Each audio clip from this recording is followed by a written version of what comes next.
하시는 말씀은 창세기 41장 25절부터 36절까지 말씀입니다. 25절부터 36절까지 말씀을 저와 여러분들이 한 절씩 교독하겠습니다.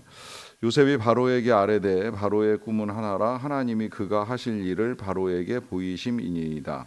일곱 좋은 암소는 일곱 해요. 일곱 좋은 이삭도 일곱 해니 그 꿈은 하나라. 그 후에 올라온 파리하고 흉한 일곱 소는 7년이요 동풍에 말라 속이 빈 일곱 이삭도 일곱 해 흉년이니 내가 바로에게 이르기를 하나님이 그가 하실 일을 바로에게 보이신다 함이 이것이라. 온 애굽 땅에 일곱 해 큰 풍년이 있겠고 후에 일곱 해 흉년이 들므로 애굽 땅에 있던 풍년을 다 잊어버리게 되고 이 땅이 그 기근으로 망하리니 후에 든 그 흉년이 너무 심함으로 이전 풍년을 이 땅에서 기억하지 못하게 되리이다.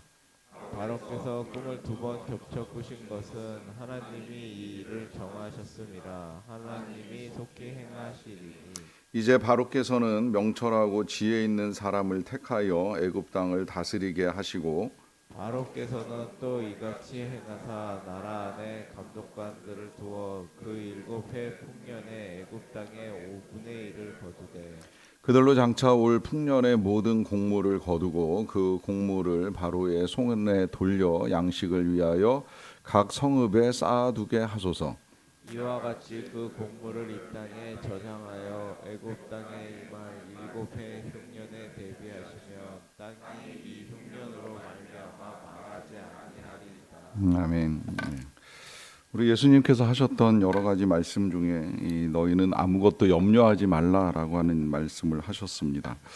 이 말씀을 하시면서 이제 이 비유로 드셨던 내용 가운데에는 공중에 나는 새를 보라 하고 말씀하시면서 그 새는 심지도 않고 거두지도 않고 창고에 모아들이지도 아니하는데 이제 하나님께서 기르신다 하는 말씀을 하셨습니다. 이 말씀 굉장히 귀한 말씀인데 이제 때때로 이제 오해를 불러옵니다. 초점은 오해하지 말라, 염려하지 말라라고 하는 이제 말씀을 하시는 것인데 문제는 이제 심지 말라, 거두지 말라, 모아두지 말라 이제 이런 말로 이제 오해를 하는 사람들이 있습니다. 물론 지금은 이제 그런 오해조차도 없이 우리가 모으고 거두고 또 이 창고에 저장하기 위해서 이제 애를 쓰는 시대를 살아갑니다. 그래서 어떻게 해서든 투자를 하든 투기를 하든 재산을 늘려놓고 이제 그것을 가지고 이제 우리의 미래를 준비하는데 아주 드물게 이제 이 말씀에 따라 정말 저축 보험 다 필요 없다고 믿고 살아가는 사람을 한 명 정도는 봤어요. 그런데 과연 그것이 성경적인가 하는 것에 대해서는 이제 좀 의문을 가지게 됩니다. 왜냐하면 초점은 염려하지 말라는 것이지 버는 거 다 써라, 낭비하라 이제 이런 의미는 절대 아니거든요. 아니 오히려 이제 우리는 미래를 준비해야 됩니다. 우리의 삶이라고 하는 것이 앞으로 어떻게 될지 모릅니다.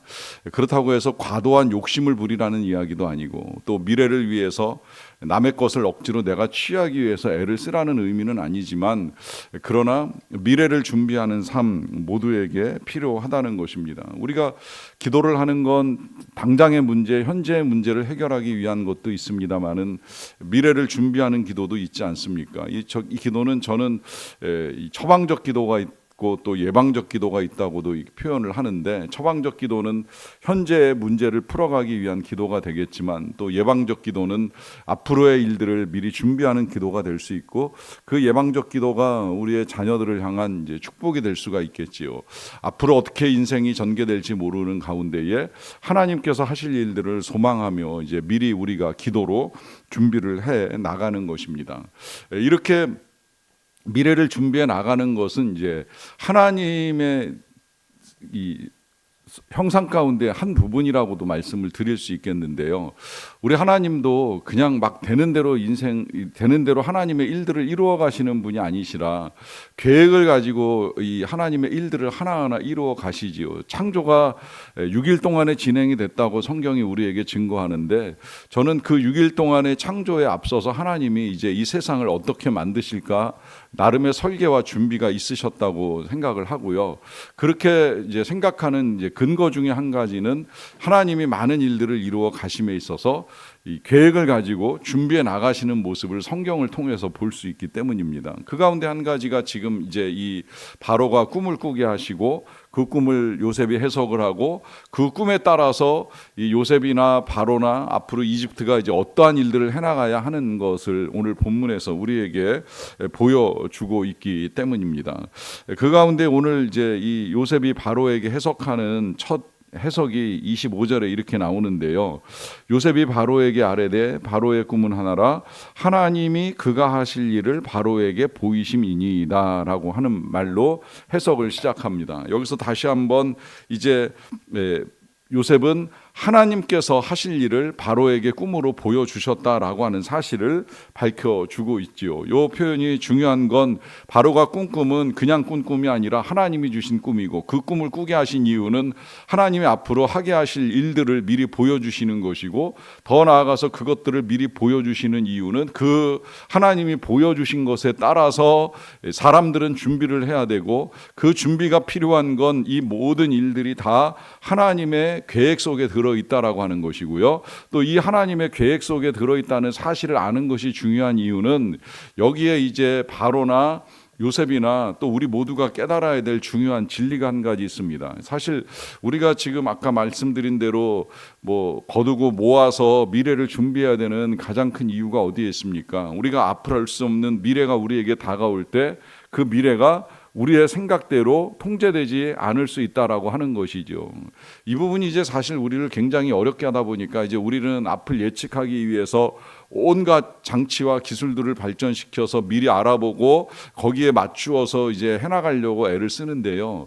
모르겠어요. 저는 이렇게 지금 발전시켜가는 인간의 능력들이 과연 어디까지 이 많은 것들을 다 통제하고 관리할 수 있을까라고 하는 이제 의문을 갖는데 의문을 갖는 이유는 이제 오늘 이 바로의 상황만 봐도 뭐 나쁘지 않다고 생각을 합니다. 바로는 당대 최고의 권력자고 신처럼 군림하고 모든 것들을 다 자기의 힘과 권력으로 움직일 수 있는 통제력을 가진 사람입니다. 그래서 이 나라의 이 국권을 가지고 자기 마음대로 할 수 있었던 이 사람이 어느 날 통제가 안 되는 꿈을 꾸고 통제가 안 되는 일들을 이제 알게 되는 거잖아요. 그러다 보니까 술객들을 불러다가 꿈을 풀어줄 사람들을 찾고 하는데 그것조차도 자신의 힘으로 풀어갈 수 있는 문제가 아니라는 사실을 깨닫게 돼요. 더구나 이제 지금 7년 풍년이라고 하면 뭐 나름 즐기고 유익할 수 있을지는 모르겠지만 그러나 7년 흉년이 찾아왔을 때 이걸 무슨 수로 왕이 통제하고 관리를 할 수가 있겠습니까? 그런 모든 사건들을 통하여서 이 절대 권력을 가진 왕 위에 하나님이 살아계시다는 사실을 바로와 요셉에게 이제 알게 하시고 우리들에게도 알게 하시는 것이죠. 여러분, 우리의 인생 우리가 다스리고 우리의 힘으로 풀어가기 위해서 애를 씁니다. 특히 우린 자녀를 기르면서 더더욱 이제 그런 일을 하려고 애쓰는 부모의 노릇을 하는데요. 여러분, 어디까지 다스리고 어디까지 이끌어줄 수 있을 것이라고 생각을 합니까? 한계가 있지요. 우리는 다 부족한 인생들이기 때문입니다. 그런데 이 모든 것들을 이제 하나님께 의탁할 때에 그리고 하나님이 다스리실 때에 하나님의 통제 아래에서 선한 역사들을 이루어 갈 수 있다는 걸 우리는 분명히 알고 있습니다. 그걸 알려주시기 위해서 이제 하나님이 바로의 꿈과 함께 요셉의 해석을 이제 하게 하셨는데 이 부분에 대해서 이제 요셉이 해석한 내용은 우리가 잘 알고 있는 대로 7년 동안의 풍년과 또 7년 동안의 흉년이 이제 연속으로 오게 될 것이다라고 하는 것이고 이걸 하나님이 정하셨기 때문에 이제 두 번이나 꿈을 꾸게 하시면서 이제 확증을 시켜 주셨지요. 이걸 32절에서 다시 한번 이 요셉이 이렇게 설명을 하는데요. 바로께서 꿈을 두 번 겹쳐 꾸신 것은 하나님이 이 일을 정하셨음이라 하나님이 속히 행하시리라라고 하는 말씀을 하십니다. 자, 이것을 이제 하나님이 정하셔서 하나님이 이 모든 일들을 이루어 가실 것이다라고 하는 말을 하는 건 뭐 당연한데 그 뒤에 이제 하나님이 속히 이 일을 행하시겠다라고 하는 말씀을 하세요. 사실 어떻게 보면 꿈의 내용과 맞지 않는 표현을 사용하는 것 같은 생각이 듭니다. 왜냐하면 꿈은 14년이라고 하는 긴 세월 동안에 진행될 내용인데 이것을 속히 한다고 하니 이게 속히 한다고 해도 긴 세월이 필요한 거 아니겠는가 하는 생각이 듭니다마는 이 표현을 사용하는 이유가 있지요. 그것은 빨리 준비를 해야 된다는 거예요. 빨리 이제 있게 될 풍년과 흉년의 때를 위해서 준비하지 않으면 안 되는 것 때문에 속히라고 하는 단어를 사용을 하는데요. 그래서 이제 이 요셉은 바로에게 꿈의 해석과 함께 어떻게 준비를 해야 하는가라고 하는 것까지도 제안을 합니다. 그래서 제안하기를 이제 감독관을 세워서 풍년 때에 거두어들여야 될 것들을 다 거두고 저장해야 될 것들을 저장해야 하는 이 모든 것들에 있어서 행정적으로나 경제적으로 이제 필요한 지침들을 다 내리게 됩니다. 그리고 그와 같은 모든 지침을 내리는 가운데에 마지막 36절에 이제 이렇게 결론을 내려요. 이와 같이 그 공물을 이 땅에 저장하여 애굽 땅에 임할 7해 흉년에 대비하시면 땅이 흉년으로 말미암아 망하지 아니하리이다라고 하는 말씀을 드립니다. 이제 여기에서 대비라고 하는 표현을 사용을 하는 것이지요. 앞으로 있게 될 풍년을 통하여서 흉년을 대비하면 이 땅이 망하지 아니하리이다라고 하는 제안을 통해서 잘만 대비하면 그러면 흉년으로 절대 망하지 않는다라고 하는 표현을 사용을 하는데요. 역으로 이야기하면 이 흉년이라고 하는 거 뭐 한두 해야 견딜 수 있을지 모르겠지만 그게 한 나라에 7년 동안 지속된다라고 하면 실제로 망할 수도 있는 일이 벌어지는 것이죠. 이제 그러하기 때문에 망하지 않도록 해야 된다. 그 망하지 않는 방법이 무엇이냐 하는 것을 이제 구체적으로 요셉이 제안을 하는데요. 이 요셉이 제안하는 것에 있어서 이제 이것도 여러 가지 해석이 있게 됩니다. 혹시나 요셉이 이제 그 감독관을 세우라고 하는 이 제안을 하게 되면 이제 왕이 자신을 세울 것에 대한 기대를 가지고 이런 제안을 한 것이 아니겠는가 하는 해석도 있는데요. 개인적으로는 이제 좀 동의가 안 되는 부분이 지금 요셉은 막 감옥에서 나왔어요. 이제 죄수의 옷을 벗고 왕 앞에 서면서 내가 무슨 감독관이 되고 총리가 된다. 여기까지 꿈을 꾸는 거는 어려운 일 아니겠습니까? 다만 요셉의 성품 자체가 늘 충성스럽게 일을 하던 사람이죠. 보디발 장군의 집에서나 감옥에서나 충성스럽게 모든 일들을 처리해 주는 심성의 사람이었기 때문에 이제 그는 왕 앞에서도 충성스럽게 자신이 가진 좋은 아이디어를 제안해 드린다고 볼 수도 있겠고요. 무엇보다도 저는 이 요셉의 마음에는 이제 충분히 하나님의 마음이 있다고 생각을 합니다. 왜냐하면 우리가 지금까지 이제 이 종살이 할 때나 혹은 감옥에서 죄수로 지내는 이 요셉의 모습 안에는 하나님과 멀어져 있지 않은 모습을 종종 보여주잖아요. 그는 많은 경우에 하나님의 이름을 거명하면서 하나님이 하신다, 하나님이 정하셨다, 하나님이 평안히 말씀하실 것이다 라고 하는 사실을 밝힙니다. 그만큼 그는 이 괴로움의 시간들을 통해서 하나님과 가까워지고 하나님을 깊이 묵상하는 사람이고 하나님과 함께하는 사람이었습니다. 그러다 보니까 하나님이 주신 지혜가 있었고 거기에 이제 하나님이 주셨던 이 사랑으로 지금 자신 앞에 있는 바로나 신하들에게 유익하고 필요한 것이 무엇인가 말할 수 있고 제안할 수 있는 그런 사람의 변화를 이루어 가게 됐던 것이지요. 그리고 그러한 제안을 할 수 있는 지혜를 하나님이 주셨다고도 믿을 수 있는 또 하나의 이유는 이제 이런 표현들을 통해서 이 요셉을 세워가시는 하나님의 꿈이 이제 서서히 이루어지고 있습니다. 그리고 그 꿈이 이루어지는 것이 중요한 것은 이제 그렇게 됨으로 인하여서 요셉은 가족을 구원하는 하나님의 역사를 이루어가고요. 더 나아가서 이제 민족을 이루어가는 하나님의 계획을 성취해가는 도구로서 쓰임을 받게 됩니다. 그러니까 이 모든 일들이 하나님의 선한 계획 속에서 진행되는 하나님의 역사라고 하는 사실이 분명하게 드러납니다. 이와 같이 하나님은 선한 계획을 가지고 선한 일들을 이루어 가시기에 우리에게 있어서 필요한 것은 그 하나님의 선하심을 믿고 우리가 해야 될 선한 준비들을 이루어 가는 것입니다. 그 준비는 우리의 욕심이나 우리의 생각에 따라 이루어지는 준비가 아니라 하나님의 생각과 하나님의 뜻에 따라 어떻게 하는 것이 과연 하나님이 기뻐하시고 하나님이 선하게 여기시는가라고 하는 사실을 분별하면서 준비하고 나아가는 것입니다. 그럴 때에 그 준비 가운데 이루어 가시는 하나님의 선한 역사를 보게 될 것입니다. 이 같은 일들을 볼 수 있는 저와 여러분들의 삶 되시기를 간절히 축원합니다. 기도하겠습니다. 사랑과 은혜가 풍성하신 아버지 하나님 감사합니다. 언제나 우리들을 사랑하셔서 선한 계획을 가지고 우리를 인도하시는 하나님의 사랑 진심으로 감사드리옵나이다.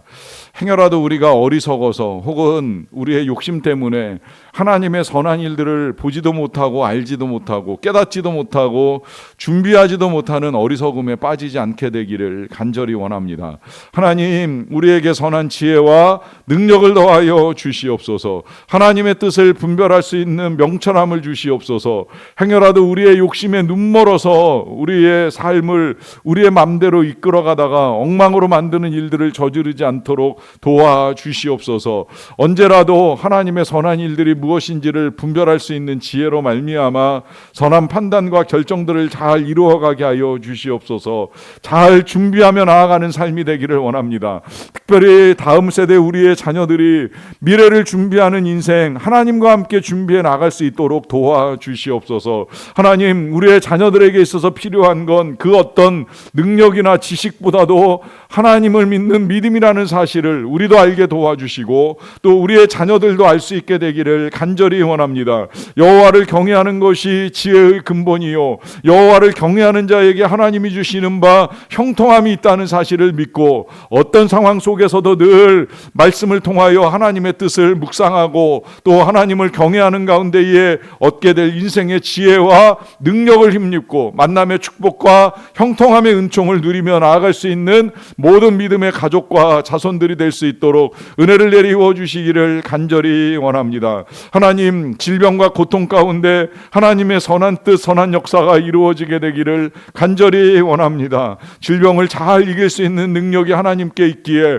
함께 기도하는 자들의 모든 기도를 들으시고 역사하여 주시옵소서. 그리하여서 고통과 통증과 질병과 아픔이 다 물러가고 건강이 회복되고 그 건강은 이제 하나님의 나라를 위하여 쓰임받는 아름다운 도구로서의 사명을 잘 감당하고 이루어 갈 수 있도록 도와주시기를 간절히 원합니다. 아버지 하나님, 하나님께서 나라의 중직자들에게 여러 가지 귀한 일들을 맡기셨는데 이것이 정말 국익을 위한 일들이 될 수 있도록 도와주시고 행여라도 사익이나 당리당략을 위하여 악하게 쓰이는 일들이 없도록 하나님께서 올바른 판단력을 더하여 주시기를 간절히 원합니다. 선교사님들에게 오늘도 지혜와 능력을 더하셔서 하나님의 은혜 가운데 행해 나가는 모든 일들을 통해 열방의 복음과 사랑이 전파되고 많은 사람들이 그리스도께로 돌아오는 은혜의 역사들을 이루어 갈 수 있도록 함께하여 주시옵소서. 모든 일들을 통해 만민을 다스리시는 우리 하나님의 이름만이 높임 받으시기를 간절히 원하옵고 예수님의 이름으로 기도하옵나이다. 아멘.